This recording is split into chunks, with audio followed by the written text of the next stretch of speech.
saudara-saudari semua.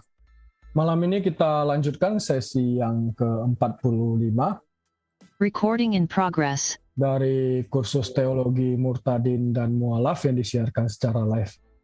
Masih di tema utama doktrin-doktrin dasar kekristenan dengan subtema Prakonsili Nikea tahun 325 Masehi dan kampanye Arius. Baik, sebelum kita mulai, mari kita bersatu dalam doa. Dalam nama Bapa dan Putra dan Roh Kudus, Allah yang Esa, amin. Bapa Sorgawi yang kami kenal melalui firman-Mu yang telah menjadi manusia demi keselamatan kami, Tuhan Yesus Kristus, Juru Selamat kami dan Allah kami yang hidup. Kami bersyukur ya Bapa untuk segala kebaikan-Mu yang telah Engkau nyatakan di dalam kehidupan kami. Terima kasih ya Bapa atas firman-Mu yang telah Engkau karuniakan bagi kami. Kami juga bersyukur atas Roh-Mu yang kudus yang senantiasa memimpin dan menuntun kehidupan kami. Ya Tuhan, sebentar kami mau memulai sesi belajar kami, berkati Pak Gracia dengan hikmat-Mu, dan Roh-Mu yang kudus mengurapi beliau agar sabda dan kebenaran-Mu dapat tersampaikan dengan baik. Kami juga mendoakan keluarga Pak Gracia, kami serahkan ke dalam tangan kasih-Mu, Kau lindungi, berkati mereka semua kesehatan yang baik, dan segala pergumulannya Engkau turun tangan untuk memenangkan segala perkara. Ya Tuhan, berbicaralah kepada kami semua pribadi lepas pribadi, terangi mata hati kami dan pikiran kami. Roh Kudus memberikan pengertian agar kami semakin mengenal Engkau ya Allah yang Tritunggal Maha Kudus. Kami juga memohon ubah hidup kami, baharui batin setiap kami sesuai dengan kehendak-Mu. Terima kasih ya Tuhan, Engkau berkati setiap perlengkapan dan peralatan yang kami gunakan agar dapat kami gunakan dengan baik. Kami serahkan sesi malam hari ini di dalam nama-Mu, dalam nama Tuhan Yesus Kristus, kami telah berdoa dan mengucap syukur. Immanuel, amin. Silakan dimulai Pak Gracia.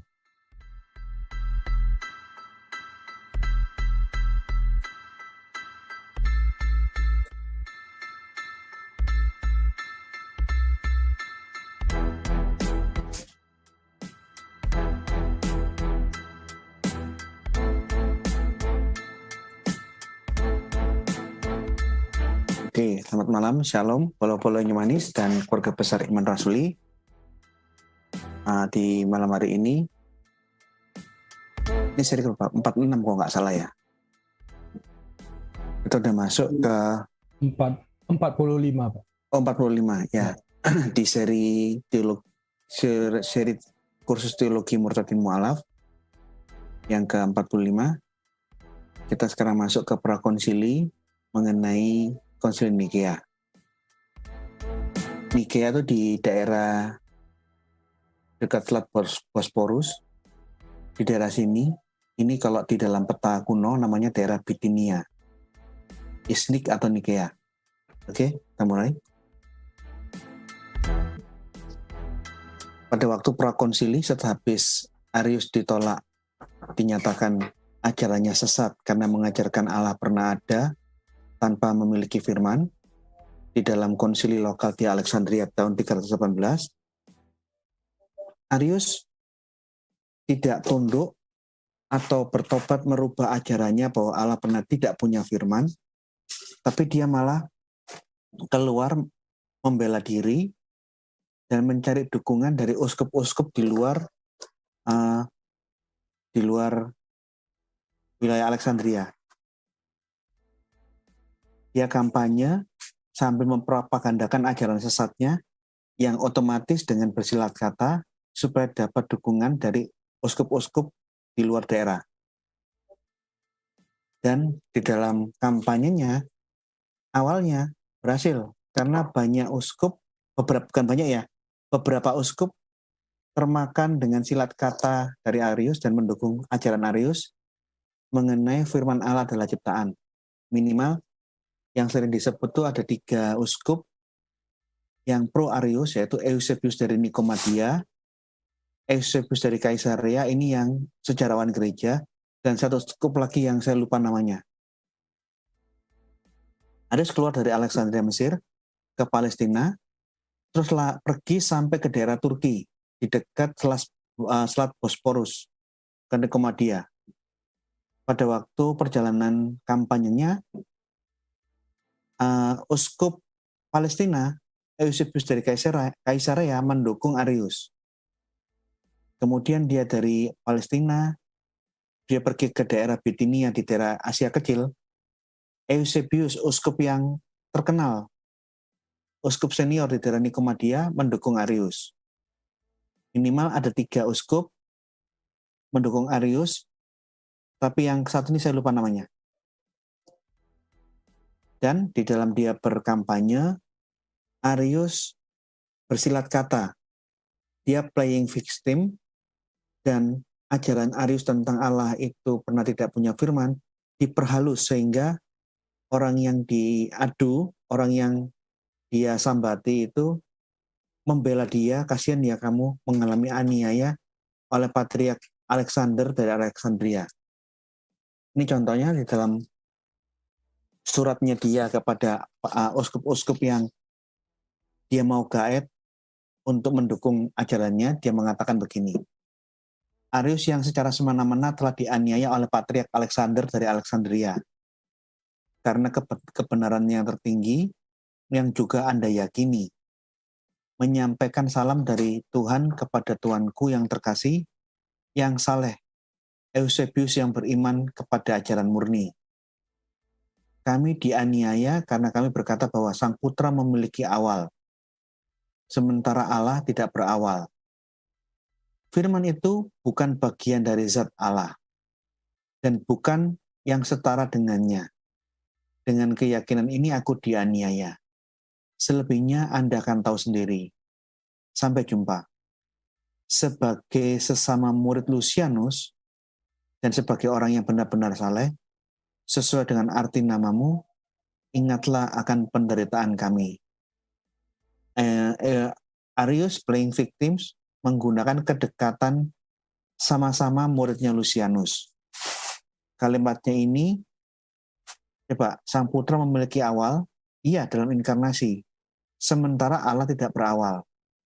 Firman itu bukan bagian dari Allah. Ini mulai masalah. Tapi kalimat ini belum diperjelas, sehingga menutupi ada hal yang masih ditutup-tutupi oleh Arius di saat dia kampanye mencari dukungan para uskup. Lanjut. Jadi si Arius itu jalan dari Mesir ke lewat Palestina, naik ke Syria ke atas, lewat Irak, menggok masuk Asia Kecil, sampai ke Nikomedia. Nikomedia, kota Nikea itu ada di sini. Jadi dia keliling dari Timur Tengah sampai hampir ke Eropa. Oke. Nah, pada waktu dia berkeliling, begitu dia sampai daerah Nikomedia, Bitinia itu ini. Nikomedia itu kota di daerah Bitinia. Bitinia itu di sini. Daerah yang berhadapan langsung dengan Laut Mati dan Konstantinopel. Ini Selat Bosporus. Dia mendapat dukungan para uskup di daerah Bitinia. Karena uskup yang dihormati di ibu kota daerah Bitinia, Nikomedia, Eusebius dari Nikomedia, termakan bujuk rayu propagandanya Arius. Dan Nikomedia itu salah satu kota di daerah Bitinia. Bitinia itu nama daerah. Dia berusaha meyakinkan bahwa pandangannya Arius itu masih dalam batas-batas ortodoksi. Sehingga beberapa orang uskup di luar Nikomedia di daerah Bitinia terpengaruh. Firman adalah ciptaan, tapi firman itu yang sulung lebih utama dari segala sesuatu. Dia lagi pada waktu dia di Bitinia, dia nggak ngomong secara vulgar seperti di Alexandria bahwa Allah pernah tidak punya firman.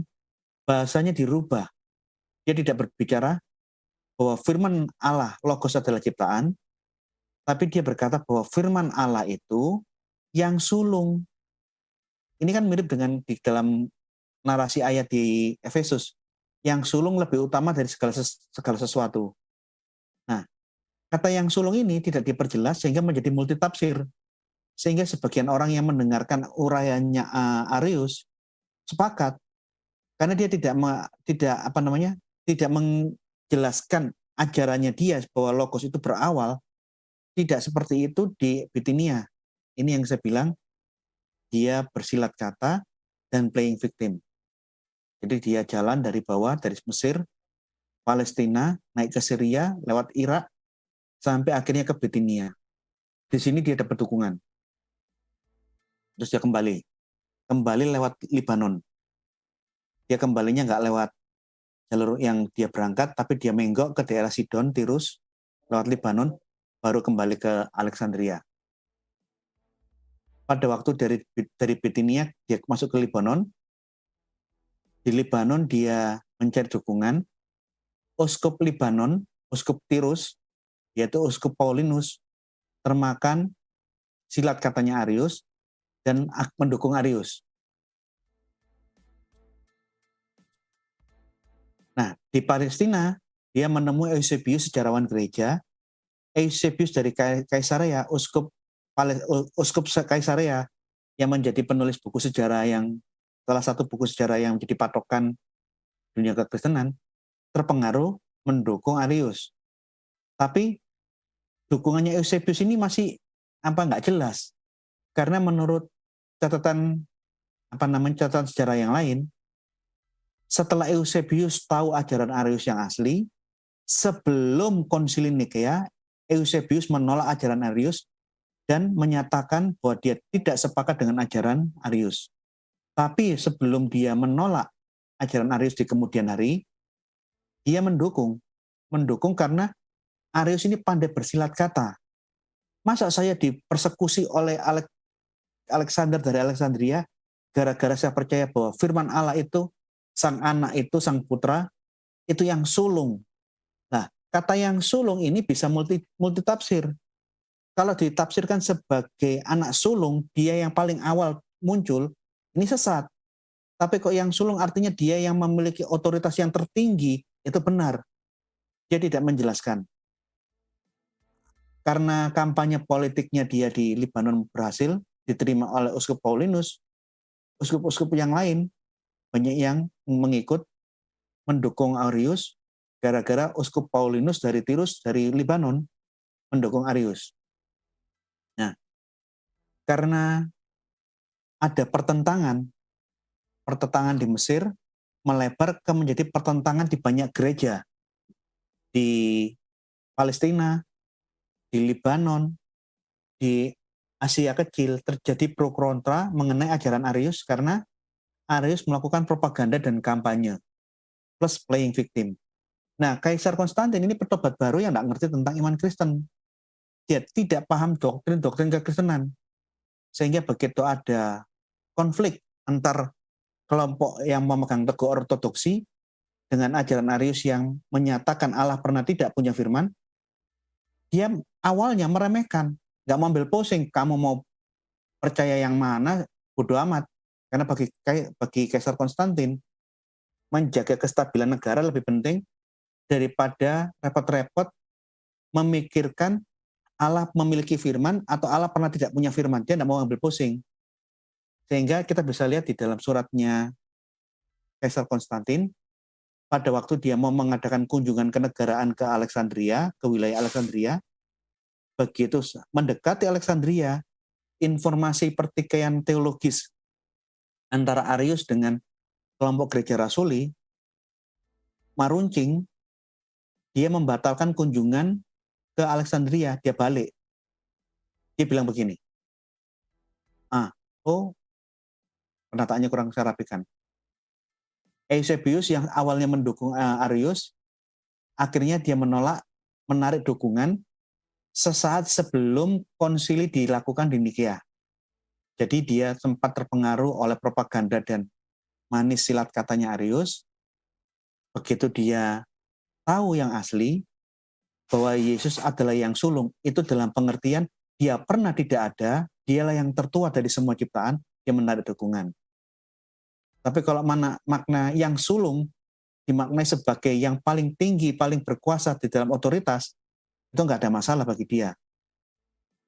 Nah, sebelum konsili Nikea, orang-orang yang pro Arius sudah mulai berkurang menyusut setelah tahu tentang the real ajarannya Arius.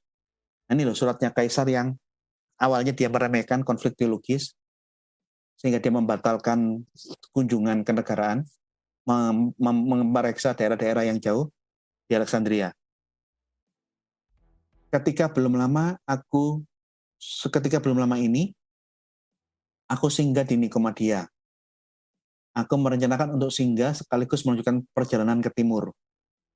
Tetapi sementara aku bergegas menuju ke arahmu, ke arah Alexandria, dan melampaui sebagian perjalanan yang mesti kutempuh, sudah jalan jauh menuju Mesir, berita masalah ini, konflik teologis antara Patriark Alexander dan Arius, merubah rencanaku. Jadi Kaisar Konstantin memberikan surat, membatalkan rencana mengunjungi Patriark Alexander di Alexandria. Sehingga aku tidak merasa perlu untuk melihat dengan mataku apa yang kupikir tidak mungkin harus sampai di telingaku. Jadi masalah konflikmu urusan dewe, aku nggak mau lihat dan aku nggak mau dengar dan aku tidak mau mendapat pengaduan dari mana-mana mengenai masalah ini. Ini bukan urusanku, silakan selesaikan sendiri. Aku tak pulang aja. Aku malas direpoti dengan masalah-masalah seperti ini. Ini. Jadi dia benar-benar menganggap Allah punya firman, atau Allah pernah tidak punya firman, bodoh amat, saya nggak mau. Kalian berantem masalah teologis, aku balik. Aku nggak mau lihat, aku nggak mau dengar di mataku dan dengar di telingaku hal-hal yang remeh-temeh seperti ini. Nah, tapi karena konfliknya meluas, terjadi pertikaian, dan pertikaiannya bukan hanya di Alexandria, sudah menyebar kemana-mana. Ada konflik di daerah Libanon, di Kaisarea, termasuk di Nikomedia, dekat dengan Konstantinopel. Akhirnya dia resah. Kalau sudah seperti ini, harus di negara Kekaisaran Romawi ini harus stabil. Oleh karena itu, atas desakan beberapa orang, Kaisar Konstantin memanggil Muktamar Am. Dia memanggil konsili, bukan satu daerah, tapi seluruh uskup-uskup sedunia dipanggil. Dari Eropa, Asia Kecil, Irak, perbatasan Rusia, Timur Tengah, Afrika Utara, bahkan termasuk utusan uskup dari India datang. Awalnya, uskup sedunia, konsili uskup-uskup sedunia mau dibikin di Ankara, bukan di Nikea. Tapi karena uskup Ankara itu menolak keras ajaran Allah pernah tidak punya firman, di pandangannya Konstantin, kalau tuan rumah acara konsili ini nggak netral, nggak enak. Dia kepingin pengadilannya, ajarannya Arius di tempat yang netral, sehingga tempatnya yang awalnya di Ankara dipindahkan ke Nikea.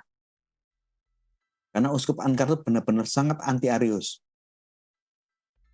Nah, pada tahun 325, uskup seluruh dunia hadir. Dari India hadir, Iran, Irak, Palestina, Arab, Afrika Utara, sampai ke Eropa datang semua. Di Nikea tahun 325. Membahas apakah firman Allah itu, logos itu, ciptaan, atau dia kekal, bukan ciptaan. Ini tema sentralnya diadakan konsili ini yang mengakibatkan konflik di mana-mana. Nah, pada waktu konflik itu momen pasca berhentinya aniaya besar. Karena sebelum Kaisar Konstantin, gereja sedunia, orang-orang Kristen, mengalami aniaya besar sebelum Konstantin menjadi Kaisar Kristen. Karena banyak yang datang dengan kondisi cacat, luka-luka, codet. Codet itu apa ya? Bekas bacokan, badan yang dimutilasi, tidak utuh tapi masih hidup. Dan di dalam konsili itu, selain yang datang orang yang cacat fisiknya dan yang tidak cacat karena dia uskup, ada 3 kelompok yang hadir. Yang pertama, kelompok yang menolak pro dan kontra dengan Arius. Kelompok yang mempertahankan Allah itu kekal bersama dengan firman-Nya, berhadapan-hadapan dengan kelompok Arius yang mengatakan logos pernah tidak ada. Allah pernah tidak punya logos, itu makhluk. Dan kelompok ketiga, itu bukan kelompok yang peserta sidang, pro kontra, tapi orang yang menonton jalannya sidang.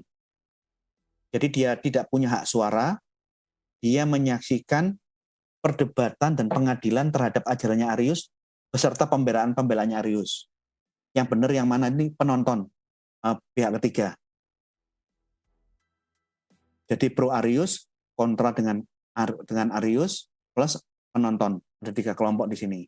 Nah, pada waktu sidang mau dimulai, para uskup berdatangan, uskup-uskup yang cacat kumpul. Salah satunya saya sudah pernah sampaikan kapan hari juga di dalam seri teologis Murtad dan Mu'alaf. Ada salah satu uskup yang dikatakan dia itu martir meskipun masih hidup.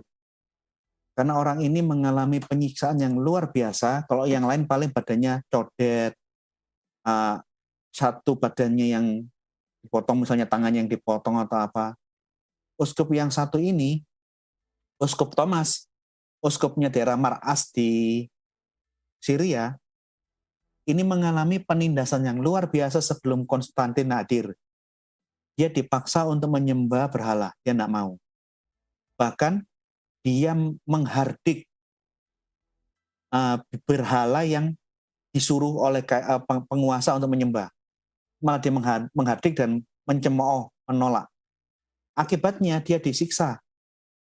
Penyiksaannya berkali-kali, dia dipukul, bahkan dismemberment. Dia mengalami mutilasi. Organ-organ tubuhnya, badannya dimutilasi. Setelah dia dipukuli, disiksa, dan dimutilasi badannya, penguasa setempat memasukkan dia ke dalam penjara dan dibiarkan. Jadi dia dipenjara, ditinggal, dibiarkan mati tanpa dikasih makan. Di penjara tanpa diperhatikan, abandoned prison. Jadi dia di penjara tanpa diperhatikan, makanan minumnya tidak dikasih. Nah, dari waktu ke waktu dia diperintahkan untuk dimutilasi satu persatu organ-organnya. Pertama, Uskup Thomas dipotong telinganya, kemudian dikeropong hidungnya dikeropong, kemudian dikerat bibirnya, kemudian dipotong pahanya, kemudian dihancurkan giginya. Jadi Uskup Thomas ini mengalami penyiksaan secara berdurasi. Beberapa saat kemudian disiksa, dipotong, dimutilasi, dibiarkan dipenjara lagi sampai sembuh, dimutilasi. Terus, dan dia mengalami penjara dengan penyiksaan-penyiksaan yang rutin selama 22 tahun. Karena terlalu lama di penjara, tidak ada kabar, dikiranya jemaat mengira dia sudah mati. Nah, yang menarik, bagaimana Tuhan memelihara dia dipukuli, dimutilasi, dimasukkan penjara tanpa dikasih makan, ditinggalkan di penjara sendirian, mengalami mutilasi, telinganya dipotong, hidungnya dikeropong, bibirnya dikerat, kakinya dipotong, mulut giginya dihancurkan. Bagaimana dia dapat bertahan hidup? Ini menarik. Karena Tuhan menggerakkan seorang perempuan yang beriman untuk melemparkan makanan melalui celah kecil. Jadi dia masuk di penjara isolasi. Tidak boleh dikunjungi, tidak boleh dikasih makan. Tetapi tengah malam seorang perempuan beriman, seorang perempuan Kristen datang dan melemparkan makanan kebutuhannya melalui celah kecil. Oleh karena itu, dia bisa bertahan hidup sampai 24 tahun.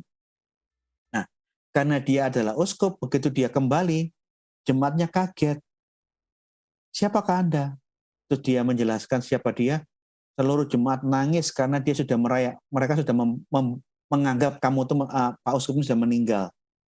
Begitu mereka jemaat melihat bahwa ternyata uskupnya masih hidup, namun dengan badannya nggak utuh, mereka nangis, peluk, cium. Dan dia karena pangkatnya uskup di daerah Syria, dia diundang, mendapat undangan dari Konstantin untuk menghadiri Konsili Nikea. Di saat dia datang dari jauh, Konstantin tanya, siapa orang yang tidak utuh ini? Dijelaskan siapa dia dan bagaimana kisah hidupnya. Singkat cerita, Konstantin menyambut secara pribadi, bahkan Konstantin berlutut di hadapan Uskup Thomas dan mencium tangannya. Dan dia masuk menjadi salah satu peserta sidang yang mengadili ajarannya Arius, apakah Allah pernah tidak punya firman atau punya. Nah, konsili-konsili sedunia itu namanya konsili ekumene. Selain konsili ekumene, sering terjadi di berbagai tempat, konsili-konsili lokal untuk menyelesaikan masalah-masalah gereja lokal. Tetapi di dalam konsili apapun, andaikan pengadilannya mempermasalahkan suatu ajaran, orang yang dipermasalahkan, terdakwanya, dipanggil, diberi kesempatan menjelaskan ajaran-ajarannya, dan mempertahankan pendapatnya. Diuji oleh uskup-uskup senior yang menganggap ajaranmu sesat. Artinya ada kesempatan berbicara orang yang diadili. Andai kata dia disanggah dan dibuktikan kekeliruannya oleh uskup-uskup senior, pertama dia diminta bertobat dan menarik ajaran sesatnya untuk kembali ke ajaran rasuli. Setelah berdebat, diberi kesempatan untuk berbicara dan berdebat. Kalau dia bersikeras tidak menarik ajaran yang sesat, tidak kembali ke ajaran rasuli, keputusan konsili yang tertinggi, anatema, dia dinyatakan ajarannya terkutuk untuk diimani oleh siapapun, tidak boleh diajarkan di gereja, orang ini harus dikeluarkan dari gereja. Hukumannya cuma dikeluarkan dari gereja. Pertikaian teologis manapun di dalam dunia kekristenan, selama abad-abad awal kekristenan, yang mengajarkan ajaran sesat dipanggil, disuruh ngomong dan menjelaskan, baru disanggah. Setelah dinyatakan kesesatannya, itu pun masih diminta untuk bertobat. Andai kata tidak mau, hukuman sanksi tertinggi diusir. Ini yang terjadi di dalam dunia kekristenan. Beda. Di dalam Islam, perbedaan teologis itu sudah ada sejak awal. Tapi di dalam Islam itu mekanisme konsili itu tidak ada. Tidak ada mekanisme konsiliam. Yang ada itu misalnya ijma para ulama itu pun yang sehaluan, yang satu aliran. Belum pernah terjadi ijma antara ulama Syiah berrapat dengan ulama Khawarij, kumpul dengan ulama Ahlussunnah wal Jamaah. Tidak pernah. Yang ada perbedaan aliran teologi, yang terjadi itu selalu baku bunuh. Ini sejak Islam awal. Munculnya Khawarij, kelompok Murji'ah, kelompok Syiah, itu selalu kemunculan mereka mengakibatkan perang antara aliran, saling bunuh. Mu'tazilah versus Ahlussunnah wal Jamaah. Kalau yang sekarang pemimpin Islam pro Mu'tazilah, Ahlussunnah wal Jamaah yang mempercayai Al-Quran itu kekal dibunuh semua. Tapi kalau khalifah berganti haluan, lebih percaya sama Ahlussunnah wal Jamaah, ulama-ulama Mu'tazilah dikejar-kejar dibunuhi. Jadi, kalau ada konflik teologis di dalam Islam, tidak diberlakukan mekanisme konsili karena ini tidak ada di dalam adatnya Islam. Yang ada ya rebut kekuasaan atau perang. Supaya doktrin kelompoknya menjadi doktrin negara. Untuk mempertahankan doktrin, aliran, dan menyebarkan doktrin aliran harus merebut kekuasaan atau perang. Ini yang kita bisa baca di dalam semua kitab-kitab sejarah Islam. Kemunculan aliran-aliran Islam selalu disertai dengan saling baku bunuh antar aliran. Contoh, saya sudah sampaikan kemarin, saya hanya review lagi, mengingatkan sedikit. Di saat Mu'tazilah berkuasa, contohnya Al-Ma'mun, yang anti Mu'tazilah, yang tidak mau percaya, yang tidak mau tunduk dengan ajaran negara, ajaran resmi negara, bahwa Quran itu adalah ciptaan, dibunuhi.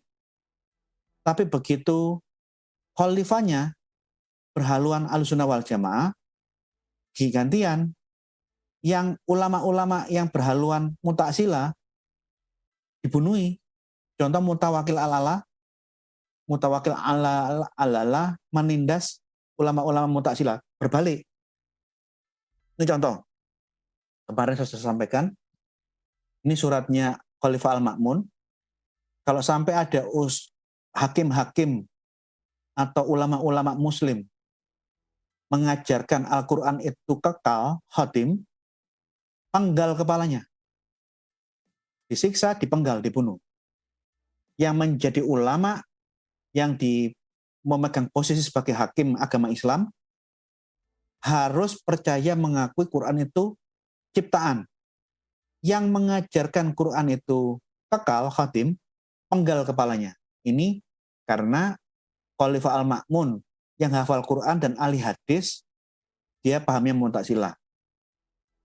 Tapi begitu cucunya Khalifah Al-Ma'mun jadi khalifah, cucunya berbeda.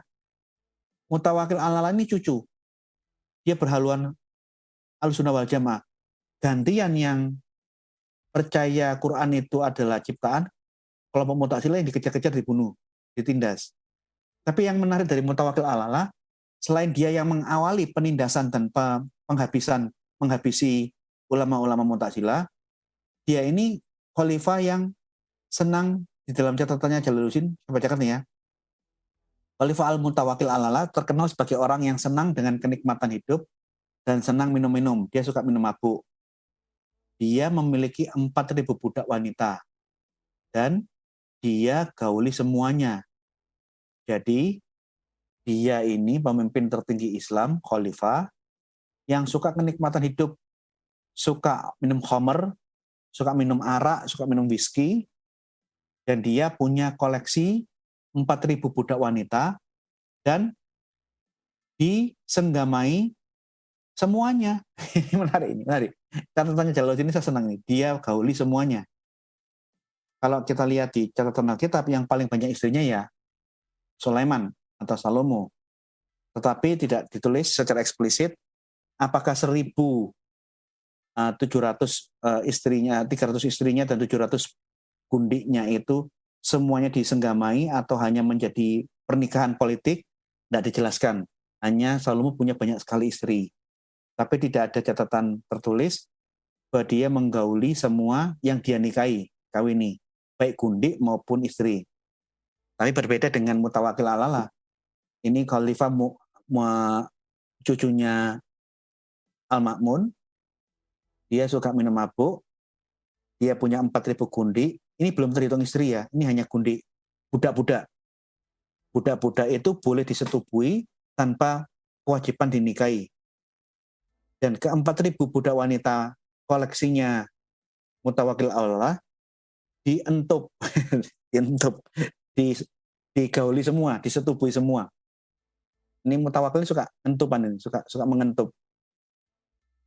Nah, yang ingin saya sampaikan itu begini. Mengenai sejarah prakonsili, kita harus buka secara detail perlahan-lahan. Karena mengenai konsili ini, sampai hari ini kebohongan, fitnah dari pihak polemikus Muslim maupun bidat-bidat Kristen itu gencar. Opini hoax fitnahnya adalah di saat konsili Nikea itu konsili untuk merapatkan apakah Yesus Tuhan apa bukan dan penetapan ketuhanan Yesus di sana. Ini penipuan kurang ajar dari pihak Islam, polemikus Muslim ataupun bidat-bidat Kristen. Konsili Nikea tidak membahas ketuhanan Yesus, tapi membahas Allah itu memiliki firman-Nya secara kekal menurut ajaran Rasuli, atau mempermasalahkan ajarannya Arius, bahwa Allah pernah tidak punya logos, Allah pernah tidak punya firman. Ini fitnah kurang ajarnya, fitnah kejinya kelompok polemikus Muslim dan bidat-bidat Kristen. Terus saja mengatakan, itu rapat untuk menyusun Alkitab mana yang harus dibaca, mana yang tidak boleh dibaca. Tidak seperti itu. Injil-injil yang tidak disukai, ditolak, dan hanya memilih 4 Injil dari ratusan Injil. Ini hoax polemikus Muslim.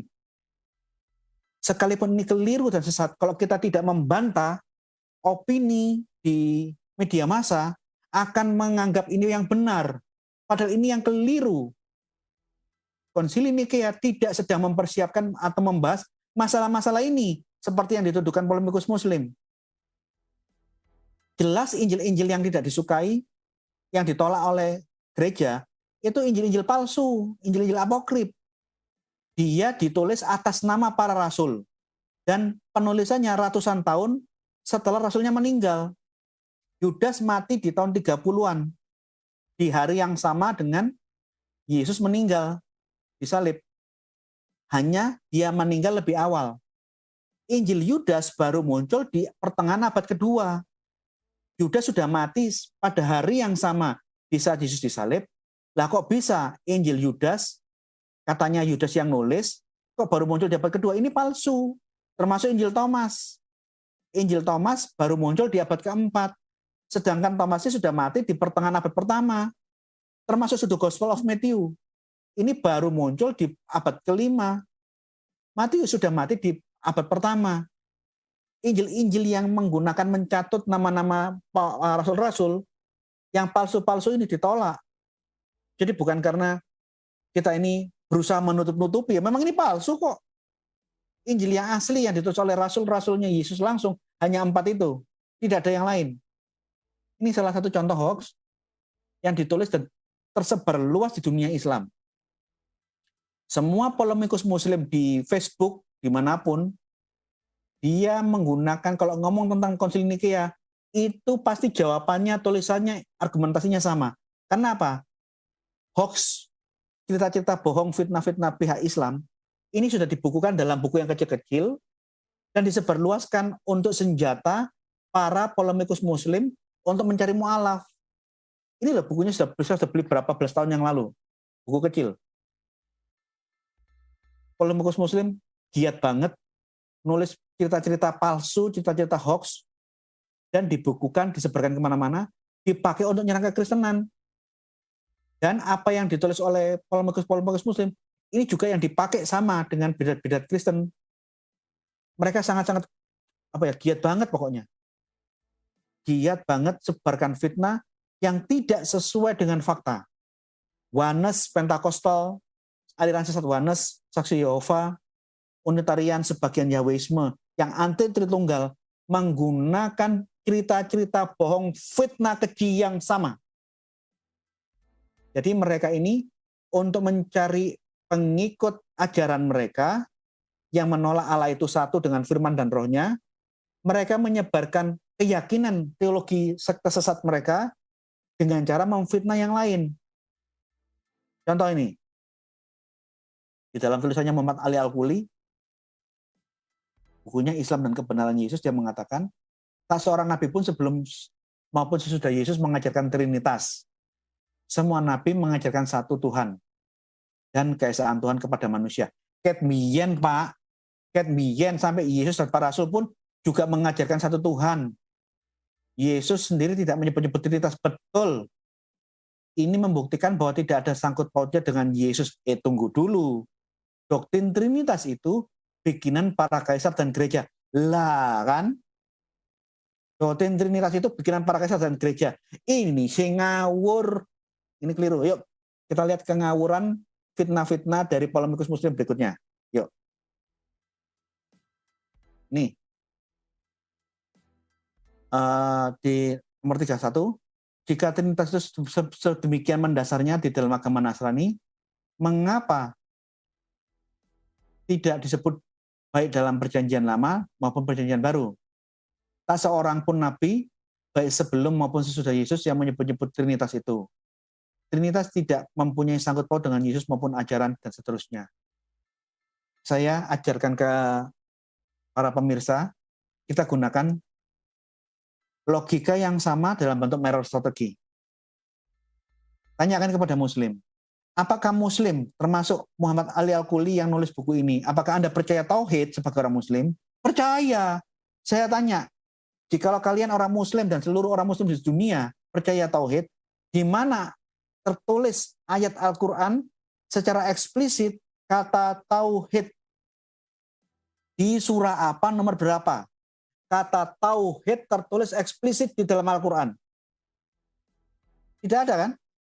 Nah, bagaimana? Kok gitu? Oh, Pak Grosio, jangan boleh begitu pertanyaannya.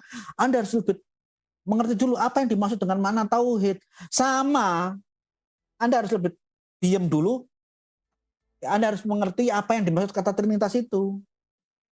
Coba, jikalau pertanyaan yang sama kita kembalikan ke Muslim, jikalau dia tadi mempertanyakan Trinitas tidak ada di dalam Alkitab, berarti itu nggak ada sangkut pautnya dengan ajaran Yesus. Oke, itu betul, tidak ada. Yesus tidak pernah nyebut Trinitas dan tidak ada kata Trinitas di dalam Alkitab. Tak balik sekarang aku tanya. Tauhid mana? Mana ayatnya? Di surah apa coba? Di Al-Baqarah, Al-Nasiat, Al-Hadid, yang mana? An-Namal, An-Nal, Al-Fil, surat apa coba? Tidak ada kan? Kalau saya menggunakan logika yang sama, karena tauhid tidak tertulis eksplisit di dalam Quran, maka tauhid tidak ada sangkut pautnya dengan Islam. Apakah boleh saya ngomong kayak begitu? Pikiran, ini yang namanya mirror strategi. Ini salah satu teknik berakapologetika, serangan yang disampaikan mereka terhadap kita balikkan. Kalau ini terjadi di kamu, gimana jawabanmu? Nah, ini yang namanya mirror strategi di dalam berakapologetika. Ini, lihat, fitnah-fitnahnya mereka luar biasa. Pada kenyataannya Trinitas itu disahkan oleh konsili-konsili yang berlangsung di abad keempat, konsili Nikea. Lebih dari 300 tahun setelah Yesus. Lah, jadi Trinitas disahkan di konsili Nikea. Bohong. Trinitas tidak pernah dibahas di dalam Nikea. Nikea menjelaskan, memegang teguh, dan menjelaskan keesahan Allah Tritunggal. Bukan baru dipikir. Ini keliru ini. Kaisar Konstantin menginginkan suatu agama yang diajukan secara pribadi kepadanya. Dia Kaisar Konstantin menaikkan pangkat Yesus dari tingkat nabi menjadi tingkat Tuhan. Salah, Kaisar Konstantin tidak ikut sebagai peserta konsili. Dia mengundang sebagai kaisar, tetapi peserta konsili diserahkan semua kepada uskup-uskup dan pihak Arius yang mengajarkan Allah pernah tidak punya firman. Kaisar Konstantin tidak ikut dan mengambil keputusan di situ. Ini loh fitnahnya ulama-ulama Muslim, Muhammad Ali Al-Quli, dan disebarkan kemana-mana, sehingga orang-orang polemikus Muslim, kalau ngomong tentang Nikea, jawabannya, isi argumentasinya sama seperti buku-buku ini. Kaisar Konstantin menaikkan pangkat Yesus dari tingkat nabi. Ini khayalan. Kaisar Konstantin tidak ikut rapatnya kok. Kaisar Konstantin memaksa anggota konsili untuk membantunya dalam mewujudkan ketuhanan Yesus itu. Ngawur Pol. Kaisar Konstantin tidak ikut rapat dan tidak ikut apa-apa cawe-cawe di dalam konsili Nikea. Dia memecat 2/3 dari anggota konsili yang pertama. Ngawur. Jumlah konsili Nikea 318 dan tidak ada yang keluar dipecat oleh Konstantin. Ngawur.